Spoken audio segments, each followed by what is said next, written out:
ମୋ ନାଁ ସୁଜିତ କୁମାର ଦାସ ଏବଂ ମାଲକାନଗିରିର ବାସିନ୍ଦା। ଆଜିକୁ 4 ସପ୍ତାହ ହେଇଗଲାଣି ଆମେ ବହୁତ କଷ୍ଟରେ ଚାଲିଛୁ। ବୋଲେ ଅସୁବିଧା କ'ଣ ହେଉଛି, ଆର୍ଥିକ ଅବସ୍ଥା ଖରାପ। ଆମେ ଆଜିକୁ 30-40 ବର୍ଷ ସାପ୍ତାହିକ ହାଟ କରୁଛୁ, ଲାଗି ପଡ଼ିକି ଚଲିଛୁ।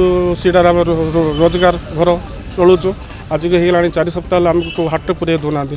ଯେହେତୁ ଯେଉଁ ରାଖାଲଗୁଡ଼ା ଯେଉଁ କାଣ୍ଡ ହେଇଛି, ସେଥିପାଇଁ ଆମକୁ ବଙ୍ଗାଳୀ ସମାଜର ବଙ୍ଗାଳୀ ଲୋକମାନଙ୍କୁ ହାଟରେ ପୁରେଇ ଦେଉନାହାନ୍ତି। ସେ ହାଟରେ ଆଜିକୁ 30-40 ବର୍ଷ ହାଟ କରୁଛୁ।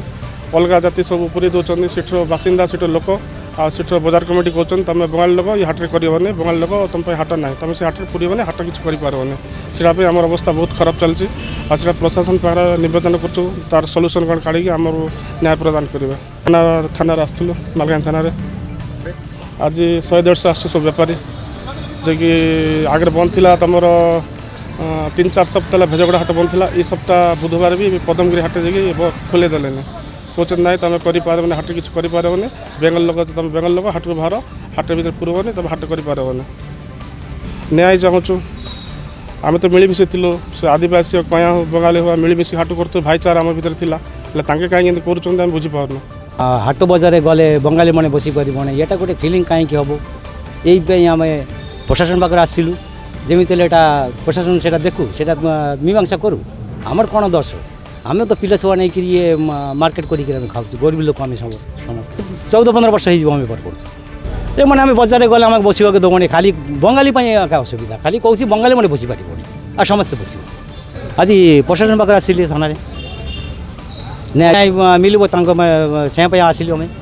ଆମେ ହାଟ ବଜାର କରିକି ଖାଉଛୁ, ହାଟ ବଜାର କରି ଖାଇବୁ, ଆମେ ଶାନ୍ତିରେ ରହିବୁ, ସମସ୍ତଙ୍କ ସାଙ୍ଗେ ମିଶିକି ସେ ପାଇଁ ଆମେ କୌଣସି ଝଗଡ଼ା ବିବାଦ ଭିତରେ ଆମେ ଯିବୁନି କି ଯାଉନି। ଆଉ ବର୍ତ୍ତମାନ ବହୁତ କଷ୍ଟରେ ଅଛୁ ଆମେ। ବଜାର କରି ଖାଇବା ଲୋକ ଯଦି ବଜାର ବନ୍ଦ ହେଇଯିବ ବୋଲେ ଆଉ କେମିତି ଚାଲିବ ସେଇଟା ସମସ୍ତେ ଜାଣିପାରୁଛୁ। ବଜାର ଶାନ୍ତିରେ ବସୁ, ସମସ୍ତେ ମିଶିକିନା ବସି ବଜାର କରୁ, ସମସ୍ତେ ଆମେ ସେଭଳି ରହିବୁ, ସେମିତି ଖାଇବୁ।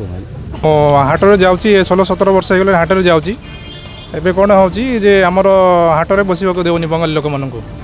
ତ ଏଥିପାଇଁ ଆମର ବୋଲେ ବହୁତ ଅସୁବିଧା ହେଉଛି। ହାଟ ବଜାର କରି ଆମେ ଖାଉଛୁ, କିନ୍ତୁ ହାଟ ବଜାର ବନ୍ଦ ହେବାରୁ ଆମର ବହୁତ ଅସୁବିଧା ହେଉଛି। ବୋଲେ କେମିତି ଫ୍ୟାମିଲି ଚଲିବ, କେମିତି କ'ଣ ହେବ, ଏଇଟା ହିଁ କହିବାର ଅଛି। ଅସୁବିଧା ଧର ରାଖେଲଗଡ଼ରେ ଯେଉଁଟା ଝାମେଲା ହେଇଛି, ସେଇଥିପାଇଁ ଆମକୁ ହାଟକୁ ବସିବାକୁ ଦେଉନି ବଙ୍ଗାଳୀମାନଙ୍କୁ। ଅଲଗା ଲୋକ ସମସ୍ତେ ହାଟ କରୁଛନ୍ତି, କିନ୍ତୁ ବଙ୍ଗାଳୀମାନଙ୍କୁ ବସିବାକୁ ଦେଉନି। କହୁଛନ୍ତି ଯେ ଆମର ହାଟ ଆମେ କରିବୁ, ବଙ୍ଗାଳୀମାନଙ୍କୁ ବସିବାକୁ ଦେଉନି। ହଁ, ଏଇସବୁ ନେଇ ଚାଲୁଛି। ଆଉ ନାଇଁ ସାର୍, ଆମର କିଛି ଭୁଲ ନାହିଁ। ଆମେ ତ ରେଗୁଲାର 16-17 ବର୍ଷ ହାଟ କରୁଛୁ, ହାଟରେ ଯାଉଛି। କେବେ ବି ଏମିତି ଭୁଲ ହେଇନି, ବୋଲେ କିଛି ବି ହେଇନି। ସାପ୍ତାହିକ ହାଟ ବନ୍ଦ ହେଉଛି, ସେଥିପାଇଁ ଆମର ବହୁତ ଅସୁବିଧା ହେଉଛି। ହଁ, ଆମର ଘର ଦ୍ୱାର କେମିତି ଚାଲିବ, ଫ୍ୟାମିଲି କେମିତି ଚାଲିବ, ସେଥିପାଇଁ ଆମେ ଥାନାରେ ଆସିଛୁ। ଶନିବାର ଆସିଥିଲୁ, ସାର୍ ନଥିଲେ, କହିଲେ ଯେ ତାଙ୍କୁ ବି ଡକା ହେବ ଶୁକ୍ରବାର ଦିନ, ତ ସେଥିପାଇଁ ଆମେ ଆସିଛୁ। ଆଉ